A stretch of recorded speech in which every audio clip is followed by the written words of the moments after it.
ሐላልን የሚበላ ሰው ልቡ ለስላሳ ነው። በሰው ችግር ይጨነቃል፣ በሰው ሞት ያዝናል፣ በሰው ህመም የሆነ ጥረት ያደርጋል። በቃ ለሰዎች ይጨነቃል፣ ድርቅናም የለውም። ከምንም በላይ ደግሞ ሐላልን የሚከስብ ሰው ዱዓውን አላህ ይቀበለዋል። በኖርነው ቁጥር የተለያየ ሐጃዎች ይመጣሉ። በእነዛ ሐጃዎች ዱዓ ይፈልጋል። ያለ ዱዓ የሚፈታ ነገር የለም። ዱዓውን አላህ ሙስተጃብ ያደርግለታል። የዚህ አይነት የሚንቀሳቀሱ በላባቸው የሚበሉ ሰዎች ምን ጊዜ በዚህ ምድር ላይ ቀና ብለው መሄድ ያለባቸው እነዚህ ሰዎች ናቸው። አንቺ በጥረትሽ የምትኖሪ በተቃራኒ ባልሽ በወር ደሞዝ እየተሯሯጠ የኮሚሽን ስራ እየሰራ ትንሽ ሱቅ እየከፈተ የቤት ኪራይ ለመክፈት እየታገለ ትምህርት ቤት ለመክፈል እየታገለ የኖረ ባልሽ ይሄንማ ቤት ሲገባ እግሩን እጠቢው። አንቺ ነሽ ትልቅ ባል ያለሽ። ከዚህ የበለጠም ዱንያ ላይ ትልቅ ሰው የለም። ሐላሉን እየከሰበ ዳቦ ይዞ የሚመጣ ባል፣ ሐላሉን እየከሰበ ዳቦ ይዞ የሚመጣ አባት፣ ሐላሉን እየከሰበ ቤተሰቦችን የሚመራ ወንድሜ፣ አንተ ትልቅ ሰው ነህ። ትንሽ ሆንክ እንዳይመስልህ። ተሯሯጥ፣ አብሽር፣ ቀና ብለህ ትሄዳለህ። ጂ+2 ባታወርሳቸው እስልምናን ታወርሳቸዋለህ፣ ሐላል ታወርሳቸዋለህ። አባትህ እኮ ታጋይ ነበር ትባላለህ። ሐላልን ለመፈለግ አባትህ እንዴት ታጋይ ነበር ትባላለህ። የዛንም ሲቀማ እዚህም ሲያስለቅስ የነበረ ደግሞ ዝም በል የህዝብ ገንዘብ በልቶ አባትህ ትባላለህ። እናውቀዋለን እኮ አባትህ የሆነ ጊዜ ከሆነ ሰው ስትጣላ ትሸማቀቃለህ። አባትን አላቆምና ነው ስንት ሰው አስለቅሶ ይሄን ገንዘብ እንዳመጣው ትባላለህ። አባትህም ከአላህ ጋር ተጋጭቶ ነው ሄደው በሚያሳዝነው መልኩ አባትህም የሰው ሐቅ ይዘው ነው ደም ሄደው። ስለዚህ ታግለን የምንኖር ሰዎች እየተፍጨረጨርክ የምትኖር ሰው አንተ ሁሌ እኮ ፊትህ ኑር ነው፣ ቀልብህ ኑር ነው፣ ሁሌ ደስተኛ ነህ። ያለበትን ጸጋ እንዳትረሳ። ያንተ ቤት ወጥ ነው የሚጣፍጠው፣ ያንተ ቤት ምግብ ነው የሚጣፍጠው። እኔ ግራ ገባኝ፣ እንደው አልብቃቃለኝ እኮ እንደው ያው አንዳንዱ ሲጠየቅ እንዴት ነው የምንኖረው? እኔ እንዴት እንደምኖር ማላውቀው። አንዳንዱ በአስማት ነው ይላል፣ አንዳንዱ በረህመቱ ነው ይላል፣ አንዳንዱ ደግሞ እኔ አላውቀውም ወላሂ ይላል። በቃ ደሞዙ 14000 ብር ነው፣ የቤት ኪራይ 20000 ብር ነው የሚከፍለው። እንዴት ነው የኖረው ታዲያ? በረህመቱ ነው የኖረው። ብዙ አይነት ኑሮ ያላለ ወላሂ አንተ ትልቅ ሰው ነህ። የማንም እንባ ያልገባብን ህይወት የምትኖር ከሆነ ቀና ብለህ ትሄዳለህ። የሰው ቤት ለቅሶ ቤት ስትሄድ ቀና ብለህ ትሄዳለህ። ምንም የምትሸማቀቀው ነገር የለማ፣ ውስጥ ምንም ነገር የለም። ያስለቀስከው ሰው የለም። የሚያገላምጥ ደሞ መጣ የሌባ አትባልም። አንተ ጥረነዋ የምትኖረው የቻልካትን ያክል እየሞከርክ ነው ያለው። እዛ ስትሄድ እዚህ ጋር ዳቦ ቤት ስትከፍት እምቢ ሲልህ፣ ስጋ ቤት ስታደርገው እምቢ ሲልህ፣ ኪዮስክ ስታደርገው እንዴት ያምራል! ይሄ ህይወት ማለት እኮ ይሄ ነው። ገንዘቡም አይጣፍጥም እንጂ እንዲህ ካልሆነ አሜሪካን ግቢ የደከምከው ገንዘብና ከአሜሪካ የተላከልህ ገንዘብ እኮ አንድ አይደለም። ከአሜሪካማ ሲላክልህ ኡማውን ሁሉ ነው መጋበዝ የምትፈልገው። ምን ልጋብዝ ትለዋለህ? በቃ ጥብሲኑ ልቅቅል ይሁንልህ ትለዋለህ።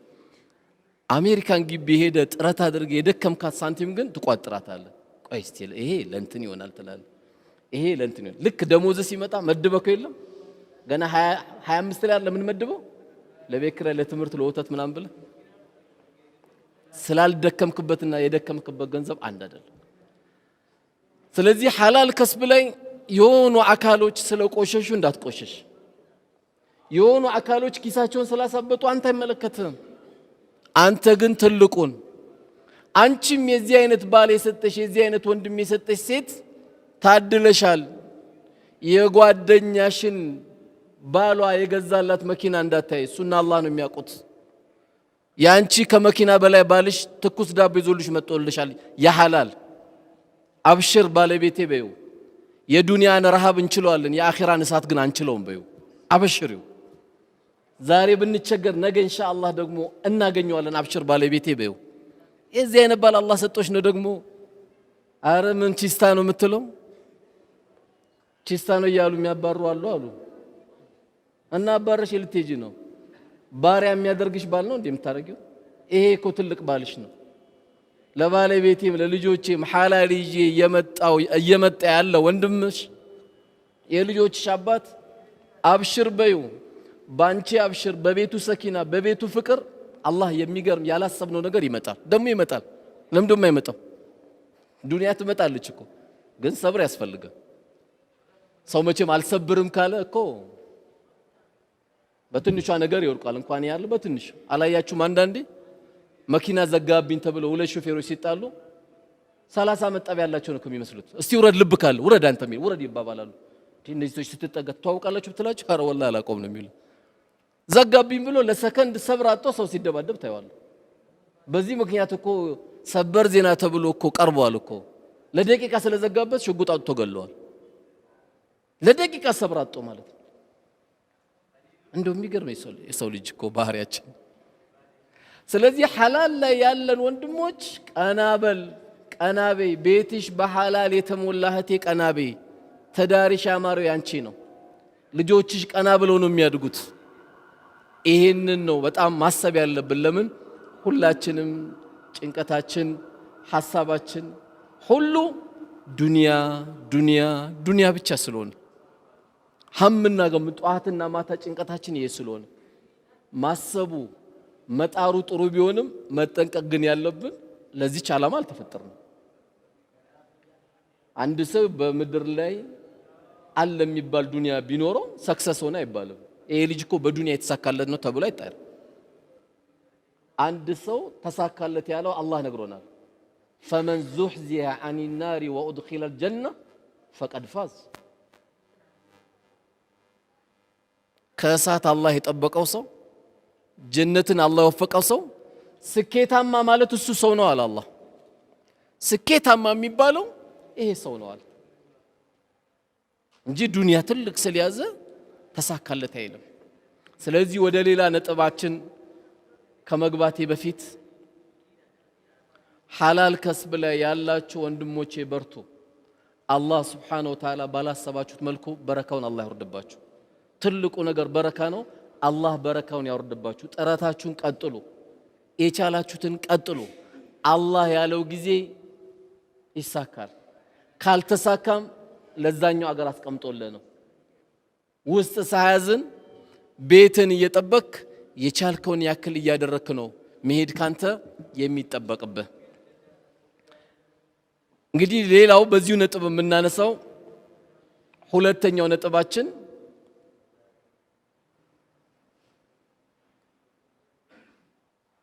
አንድ ሰው ለቤቱም ይሁን ለአካባቢው ጥሩ መሪ በሆነበት ሰዓት ነብዩ አለይሂ ሰላቱ ወሰለም በሐዲሳቸው እንደነገሩን 7 አይነት ሰዎችን አላህ የውመል ቂያማ ከአርሽ ጥላ ስር ያደርጋቸዋል ብለዋል ሰባቱሁም ይذلهم الله في ظل يوم لا ظل الا ظل አሁን 7ቱን ላብራራ አይደለም ከነዚህ መካከል አንዱ ፍትሃዊ መሪ ነው ጥሩ የሆነ መሪ ነው ይሄ ለምንድን ያነሳውት አንዳንዴ ሞባይል ሰርቆ የሚሄድ ብቻ አይደለም ሌባ ወንበር ላይ ተሽከርክሮ ደግሞ በ30 ብቻ ፔሮል ፈርሞ ደሞዝ የሚቀበል አለ በብዙ መስሪያ ቤት የምታየው የትም መስሪያ ቤት ስትሄድ ተቸግረ ነው የምትገባው በኮንፊደንስ በ30 ፔሮል ላይ ይፈርማል 40 50 ይወስዳል ሰው ግን እዛ ቤት እያለቀሰ ነው የሚወጣው አንደኛ በየትኛው መስሪያ ቤትና በየትኛው ሂደት መሪ ስንሆን የምታገለግለው እናትን ነው ወይ አባትን ነው ወይ ወንድምን ወይ እህትን ነው ሌላ ሰው አይደለም የምታገለግለው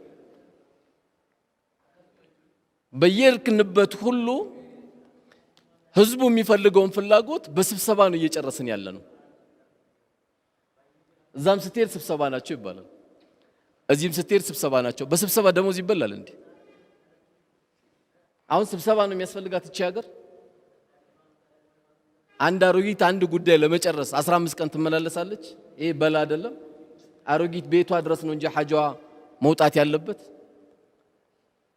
እነ ዑመር ኢብኑ አልኸጣብ መሪ በሆኑበት ጊዜ ደግሞ ስናይ ከኩራት የራቁ ማታ ማታ የሚጠብቁ ምጥ ያዛት ሴት ድንገት የውመል ቂያማ አላህ ፊት እንዳጠይቀኝ ብሎ ማታ ማታ የሚከታተሉ አስቤዛ የሌላቸውን ከመጋዘን ሄደው ዑመር ኢብኑ አልኸጣብ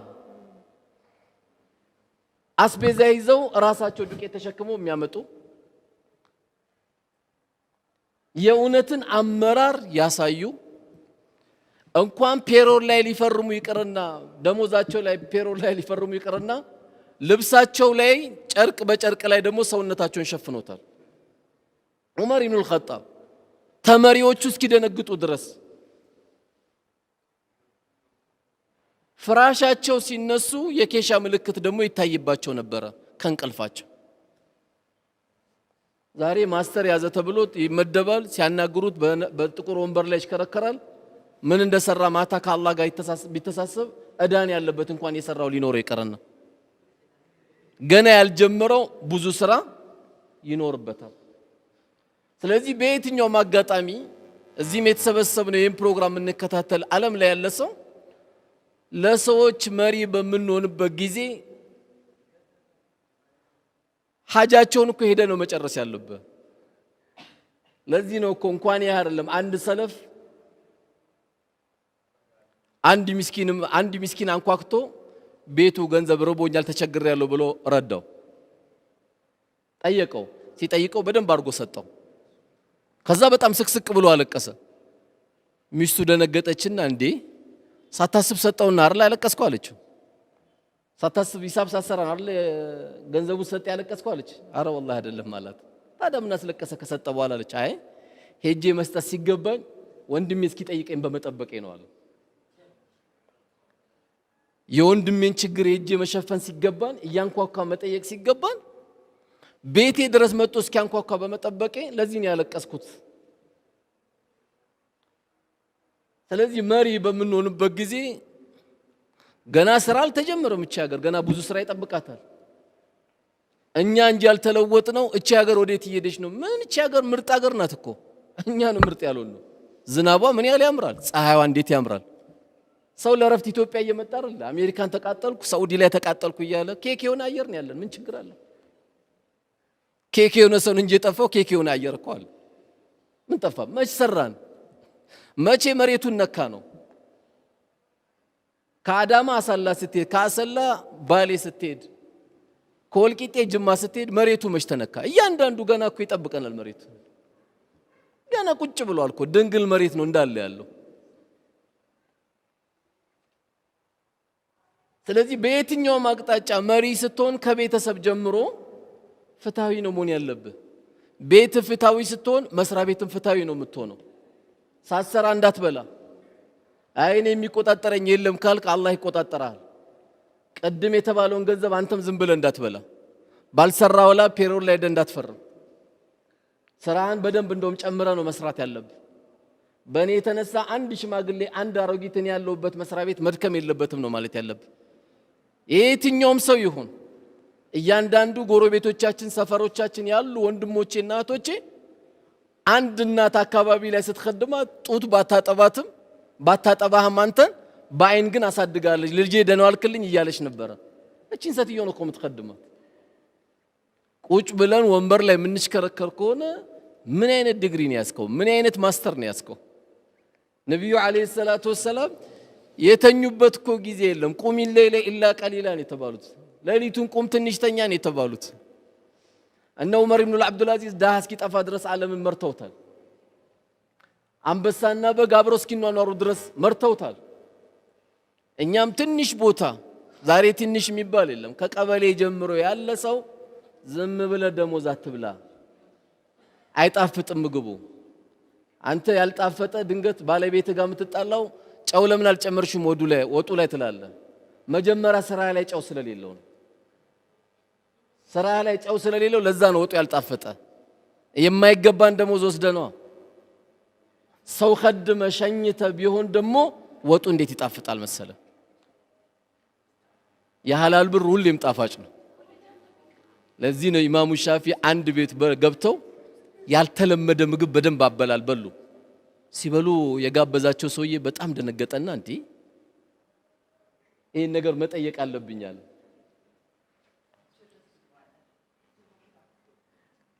ለምንድነው የዚህ አይነት አበላል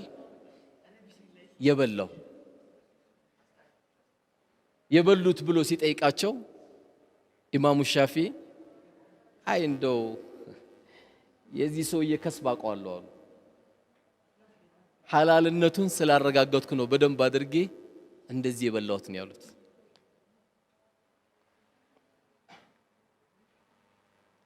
ስለዚህ ሐላል ከስብ ላይ ማናችንም መጠንቀቅ አለብን።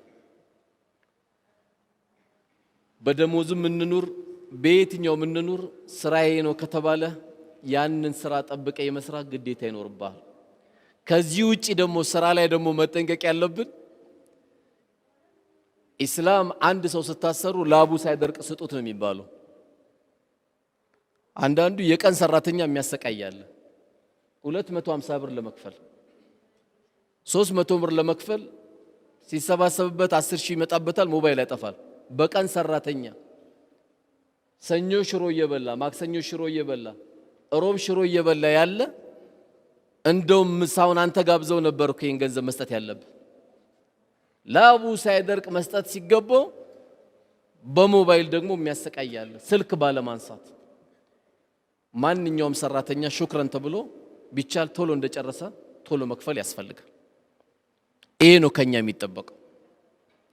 ሌላው ማህበረሰባችን ላይ ካሉ ትልቁ ችግር ደግሞ ምንድነው? አንዳንዱ ስለ ስራ ስታነሳበት ባከኒ ስራ ብዙ እንዳልሰራ ያደረገኝ እንደው ሲር ተደርጎብኛል ይላል። ማን ያረገብህ? ማን አይቶ ነው አንተ ሲር የሚያረገብህ?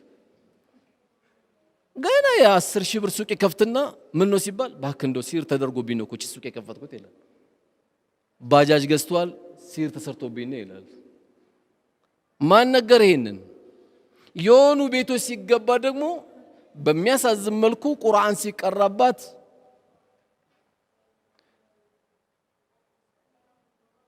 ሲር እንደተሰራበት ተናገር ይባላል። ቁርአን ሲቀራ የተናገረው ሁሉ እውነት ነው እንዴ? ቁርአን ሲቀራ ጂኒ የተናገረው ሁሉ እውነት ነው የሚል አለ እንዴ? የለም እኮ السحر الحق ሲር ሐቅ ነው አለ ነብዩ አለይሂ ሰላቱ ወሰለም እንዲሁ ነው ያሉት። ሲር ሐቅ ነው ብለውናል። ግን ቤተሰብ ከቤተሰብ ወንድም ከእህት ከወንድሟ ባል ከሚስቱ ሚስት ከባል ሄደን ስናስቀራበት ባለቤትሽ ሲር ተደርጎበታል። በማን? በአማቾቹ በሚስቱ በባል ተብሎ ይነገራል። ማን ይህን ሐቅ ብሎ ይነገራል? ሳሂሮች ምን ጊዜም አንድ የሆነች እውነት ከያዙ 99 ውሸት እንደሚዋሹ ነብዩ ነግረውናል አለይሂ ሰላቱ ወሰለም። ባልሽን የሰራብሽ ሚስት ናት የሰራበት ሲባል ምንም የማታውቅና ምንም የማያውቅ ሰው ይሄን ሞራል ለማምጣት ምን ያህል ይቸገራል? ቤተ ዘመድ ሁሉ ይበተናል። በቃ በምንስ ሞራል ነው አንድ ሚስት ባሏ ላይ የምታሰራው? እንደው አንድ ባል እንዴት አድርጎ ነው ሚስቱ ላይ የሚያሰራው? ምክንያቱም ሲህር የሚባለው ነገር እኮ ከባድ ነው። ነብዩ አለይሂ ሰላቱ ወሰለም አቡ ሁረይራ በዘገቡት ሐዲስ እጅተኒቡ ሰብዐ አልሙቢቃት አው ሙህሊካት ብለዋል እኮ 7 አጥፊ የሆኑ ወንጀሎችን ተጠንቀቁ ብለዋል። الشرك والسير وقتل النفس التي حرم الله إلا بالحق وأكل الربا وأكل المال اليتيم والتولي يوم الزحف ብለው ተናግረዋል። በአላህ ላይ ማጋራት፣ ሲር፣ ወለድ መብላት፣ የየቲሞችን ገንዘብ መንካት፣ በጦርነት መሸሽ ብለው ሰባቱንም ነግረውናል። ሁለተኛ ደረጃ ራሱ ያስቀመጡት ሲህር ነው። አሰራብኝ አሰራችብኝ መረጃ ከየት ነው? ወንድምህን እኮ ይሰብረዋል። ምንም ያላደረገ ወንድም አደረገ ሲባል ይሰብረዋል እኮ። ምንም ያላደረገች እህት ቢነገራት ይሰብራታል። አንድ ጠንቋይ የመንደር ጠንቋይ አጭበርባሪ ሄዶ ስለተጠየቀ የሰራባት ይሄ ነው ባለቤቷ ነው ሚስቱ ናት ብሎ ስለተናገረ በፍጹም ሐቅ ሊሆን አይችልም። በፍጹም ይሄ ማህበረሰባችን ላይ የገባ በሽታ ነው። ቤተሰቦቻችንን በጣም የሚረብሽ ዜና ነው። አንተ አድርገብኛል ብዬ ስነግርህ ምንም አስበው ማታቅ ሰውዬ ዱንያ ሁሉ ነው እኮ የሚጨልምብህ። ክብር አላ የሰው ልጅ አላህ ከሰጠው ትልቁ ሸረፉ እኮ ክብሩ ነው።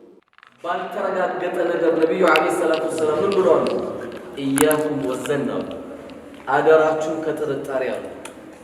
ፈኢነ ዘና ጥርጣሬ አሉ አክዘቡል ሐዲስ የውሸት ወሬ ነው። ያው እስካሁን እንግዲህ ሁላችንም እንደምናውቀው እኔ ጠንቋይ ነኝ የሚል ሰው የለም።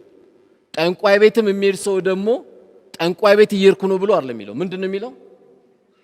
ሸኽ ቤት እየሄድኩ ነው ይላል። አየው ማሊያውን ሲቀይር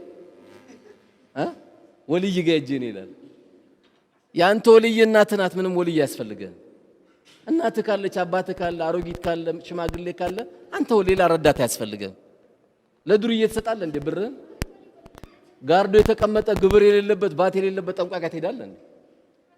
ግራ የገባው ወንድም አለ፣ እሱ ዱዓ ካረገልህ ሙስተጃብ ነው። ግራ የገባት እናት አለች፣ ሄደህ ግንባሯን ሳሚያና እሷ ጋር አስደስታት፣ አላህ ፈታ ያረግልሃል። ወልይ ናቸው፣ ሄደህ ትጠጋቸው። የለም አንተ ወልይ ነህ። ማን የከለከለ አንተ ወልይ ለመሆን? እንሰግዳለን፣ ወልይ ነን። እንጾማለን፣ ወልይ ነን። ወልይ ነን ብለን አንፎክርም፣ ግን የአላህ ጠላት አይደለንም። የአላህ ጠላት መጥቶ ይሻሽ ሰግዳል። ከሱ ጠላትነት ለመውጣት አይደል እንደዚህ ቤት የተሰበሰብነው? ወልይ የሆነ የሚጠመጥምና የሆነ ነገር ይዞ የሚሄድ እንዳይመስልህ። አንተ ራስ ወልይ ለመሆን ማንም አይከለክልም። ሐቅ ብላ በሐቅ ኑር፣ በሐቅ ኑር። በቃ ወልይ ነህ። ወልይ ማለት ምን ማለት ነው? ድንገት የሆነ ታፔላ እንዳሰጡት ምንድነው? የአላህ ወዳጅ እኮ ማለት ነው። እና የሆኑ ሰዎች ብቻ ናቸው እንዴ የአላህ ወዳጅ? ይሄ ሁሉ ጠላት ነው? ምንም ጠላት አይደለንም። የአላህ ወዳጅ ነን ሁላችን።